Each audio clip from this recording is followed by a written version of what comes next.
Hello friends, आप सभी का बिहार एग्ज़ाम योद्धा में स्वागत है।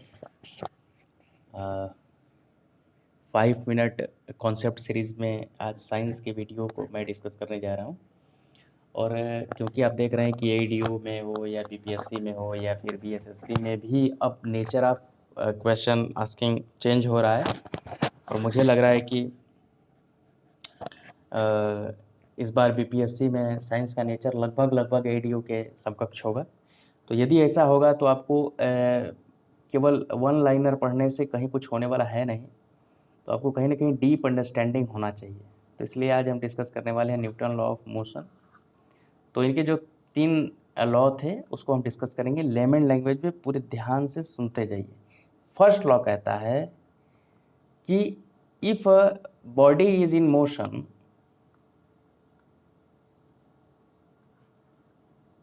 if a body is in motion then it will resist to change in motion। कहने का ये मतलब है कि जब तक बाहरी फोर्स न लगाया जाए बॉडी के मोमेंट को चेंज नहीं किया जा सकता है, और इसे ही कहा जाता है लॉ ऑफ इनर्शिया।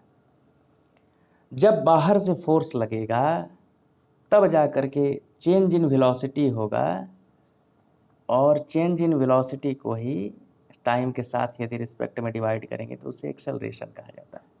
तो इसलिए बिना बाहर के एक्सटर्नल फोर्स लगाए there will not be change, या फिर चेंज का वह विरोध करेगा, जिसे कहा जाता है लॉ ऑफ इनर्शिया। सेकंड, अब हम लोग पढ़ेंगे F बराबर, सेकंड लॉ को कहा जाता है F बराबर m। कहा जाता है कि यदि मास कांस्टेंट है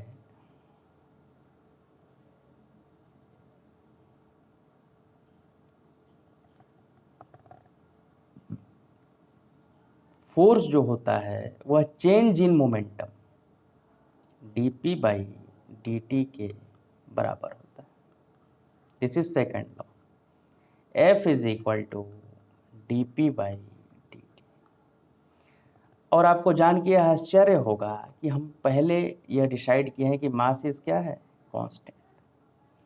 m क्या होता है, मोमेंटम, अरे p सॉरी, m इंटू भी। तो मास क्या है, कांस्टेंट, तो dm भी बाई dt।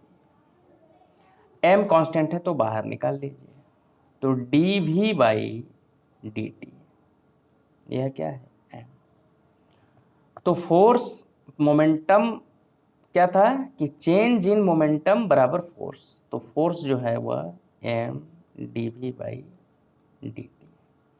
तो इससे क्या हम लोग पाए, इससे पाए कि फोर्स बराबर m into D V by D T is equal to M A. यही न्यूटन का सेकेंड लॉ है।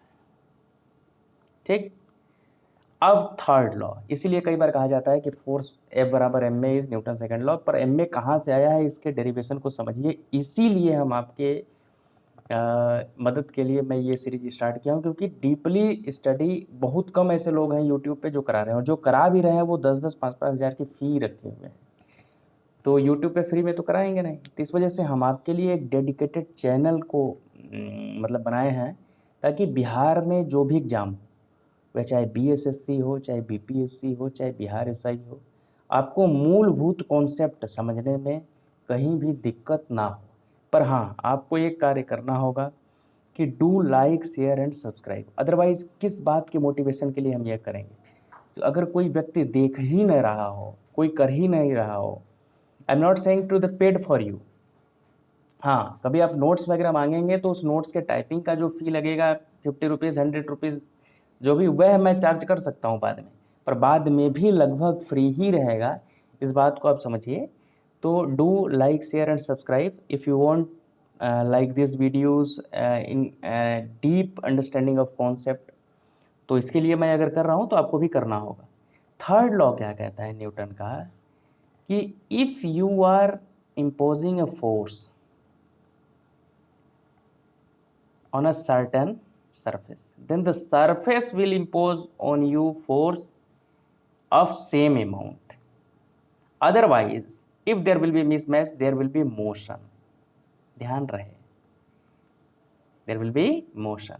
यदि मोशन नहीं हो रहा है इसका मतलब क्या है कि जितना आपने फोर्स लगाया है, जितना आपने एक्शन किया है, उतना ही सरफेस क्या किया है, रिएक्शन।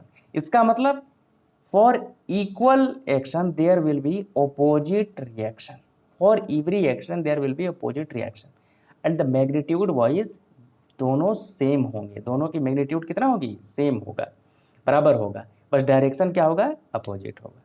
तो इसलिए we have discussed the Newton first second third law and thank you for listening, for studying. This is me Neeraj signing off. Have a nice day. आप पढ़ते रहिए और अपने कॉन्सेप्ट को क्लियर करते रहिए। So thank you. आपका बिहार एग्ज़ाम योद्धा में पढ़ने के लिए, रुकने के लिए तहे दिल से धन्यवाद।